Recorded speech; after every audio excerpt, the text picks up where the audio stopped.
جب عمران خان صاحب نے UNO میں تقریر کی تھی تو ہم نے اس کو سپورٹ کیا تھا کہ مسلمانوں کا مقدمہ پیش کیا.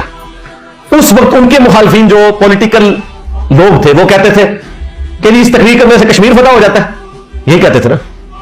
تو ہم ان کو بھی بتاتے تھے کہ یار کشمیر تو فتح نہیں ہوگا, لیکن یہ بہت بڑی ایفرٹ ہے کہ ایک اسلامک نیوکلیئر کنٹری کا پرائم منسٹر اسلام کا مقدمہ UNO میں پیش کر رہا ہے پوری دلیری کے ساتھ.